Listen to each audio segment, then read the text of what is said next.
Thank you for staying with us. We're talking about the Truth Commission. We were talking about even-handedness. My question is there and what is the moral difference between those who fought for the status quo and those who fought for the system we now have? How do we treat that problem? Well, I'd want to say, first of all, that in terms of an act which was a human rights abuse, whether it was perpetrated by somebody on the side of the angels or somebody supporting the apartheid regime, makes no difference to the fact that it was a human rights abuse. The act itself, I believe, there is no moral difference between a vicious human rights abuse like torture, whether it's perpetrated by a person on either side. Here's a difficult the moral difference is why people were doing it, the end, if you like.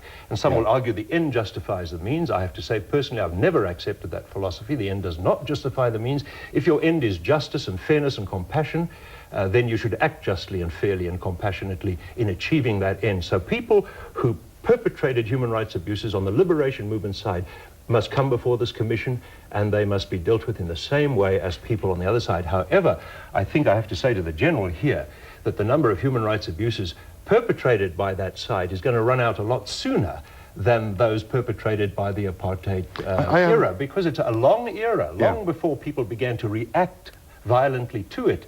There were acts of violence being perpetrated by the apartheid government against people. So I want to ask you... differ with that one. Sure, General. Can I just differ with this? Because I think that if you really go into this matter, and you see how this revolutionary and counter-revolutionary war developed, then you will come to realize that the one side followed a certain strategy, and it was then followed up by the other side with the counter-strategy. And the more ugly the one strategy became, the more ugly the counter-strategy from the other side. So the one led towards the other. And we have to be very careful to jump to conclusions in this regard as to how many acts from the one side and how many acts from the other side. Right, but General, I have one problem, or one question to you. Is there a difference in motivation? And the one side says, we fought for democracy and equality and a say for all and a fair system. And the other side says, we fought for...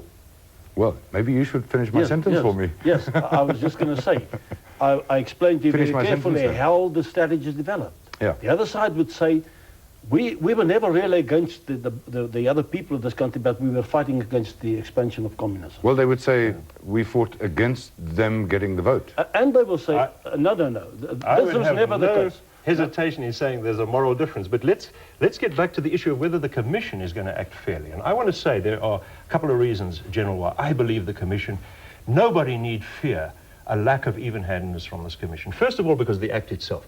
The act makes it quite clear that it's going to deal with human rights violations from both sides and victims from both sides. It is absolutely clear there is not any bias in this act. The second is the kind of people who will be sitting on this commission. And if I can just make this remark, I don't know who the president is going to name tomorrow, but I do know who we, as a selection panel, named. And I want to guarantee that of those people named, every one of them is a person of such moral stature and ability to rise above their own sympathies. Those people are going to act fairly. Every one of them was grilled on how they would respond to victims and how they would respond to perpetrators. And I have great faith in the moral caliber of these people, because I think we're dealing with a spiritual process here, General. It's almost a religious thing. But you must think about the practical aspects of this. How do you really get this? Let me put you a simple question. How are you going to find all the victims and all the complainants about, let us say, necklacing? Because all the other items are properly booked and written reports, etc., and it's easy to get the information and to call people to task and say what happened here, what happened there. But now you get to the jungle, the courts, the kangaroo courts, etc., the necklacing of people, which was part of the strategy to make South Africa ungovernable, part of the strategy to cause intimidation to the black population in the townships in order to support the liberation movement. But the same surely could be said of many of the actions that took place at 2 o'clock in the morning when unknown masked policemen walked into somebody's house in a township and dragged off a young person, and the mother's never seen that person before, and there's no record of it at all. The person was taken somewhere, assassinated, buried. So I think we've got to acknowledge that on both sides, we're not going to get the whole story through the Truth Commission. It cannot possibly do that in 2 years, but I believe it will find sufficient of the story to be able to help us to face what is happening. I would want to add, however, that I believe that what happens at the level of this great panel of people needs to be multiplied in 1,000 ways across the country. In other words, I believe in local communities, in dorps, in towns, in townships, people should be encouraged to come and tell their stories. And people who feel some guilt of the past should be encouraged to come and share with them. I've seen it happen. And when that happens, you lay the foundation for healing. It happens in the media a little bit. General, I want to ask you, we saw this question coming up before Bishop Storey's panel. What if there is explosive evidence, inflammatory evidence before this commission? Do we suppress it? I want to ask you both the question. In the interest of national... If any evidence is going to hurt the national interest of reconciliation and unity, then it must be handled in a confidential way. If any evidence is going to lead to a witch hunt, if any evidence is going to lead to retaliation, or to possible retaliation, then it must be dealt with in a confidential way. I believe the best way to avoid retaliation in this country is for the truth to be known. I believe it's a very small minority of people in this country who are thinking in terms of vengeance. I believe that when people hear the truth and say, yes, now it's been told, let the world see what happened here. This is what happened to us. Peter, can I put it, do you really think McBride is safe in South Africa? I don't know. 70 people got injured, 3 people got killed in that bomb blast in Durban.